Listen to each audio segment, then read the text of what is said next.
Depois dos Estados Unidos perder vários políticos do mais alto escalão em um único ataque terrorista, Batman se torna um dos culpados pelo ocorrido e Bruce Wayne é julgado.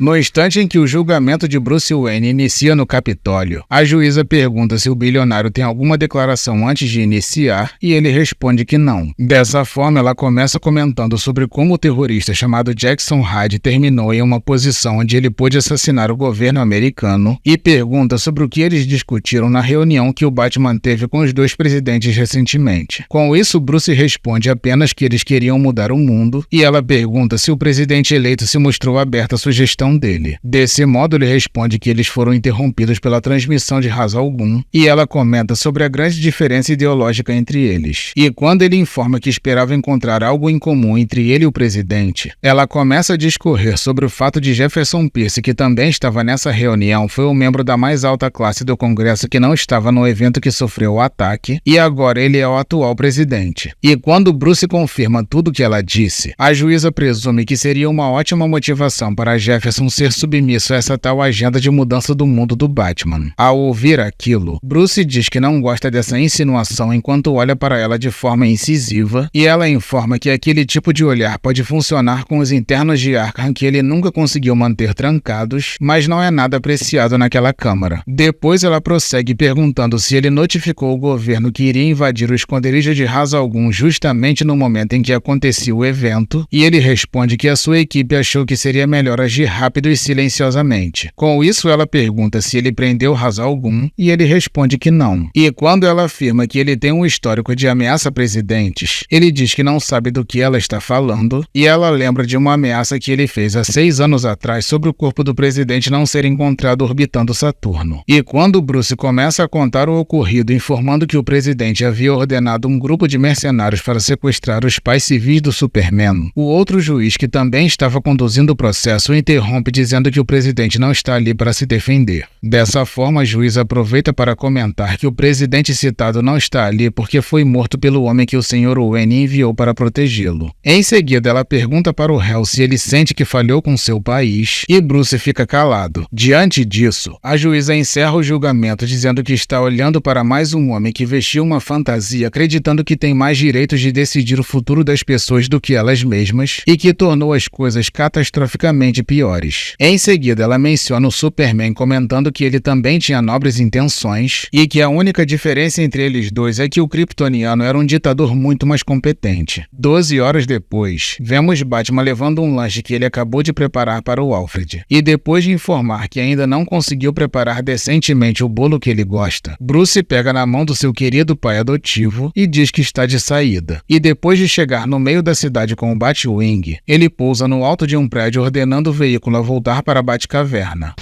E quando o Batwing obedece o comando de voz, ele começa a fazer a ronda e houve um disparo. Dessa forma, ele acha o corpo de um segurança e percebe marcas de pneus no local. Desse modo, ele se apressa para seguir o rastro e encontra o carro forte que foi roubado. Com isso, ele pousa em cima do veículo e usa um dos seus acessórios para fazer o carro parar. E no instante em que o carro forte sofre o impacto fazendo os bandidos saírem do carro pelo vidro da frente, o morcego se aproxima calmamente e nota que um deles continua consciente. Dessa forma, ele levanta o ladrão pela roupa e enche o miserável de porrada. E quando uma pessoa imobiliza o seu braço, percebemos que se trata da Mulher Gato. Com isso, ela informa que viu a audiência e que não vai adiantar aliviar a raiva no rosto de um bandido. E quando o morcego larga o sujeito dizendo que ela deveria estar na cadeia, ela diz que sentiu saudades e informa novamente que se aliou ao regime do Superman para mantê-lo vivo. Ao ouvir aquilo, Bruce a convida para sair dali com ele. E quando eles chegam na Batcaverna, Batman diz que deveria ter visto o que aconteceu no atentado e ela comenta que ele não pode ver tudo. Desse modo, ele diz uma senha para abrir uma passagem secreta e Selina diz que não sabia que ele tem uma Batcaverna embaixo da Batcaverna. E quando eles entram no local, Bruce apresenta para a Mulher Gato seu novo equipamento, o Irmão Olho.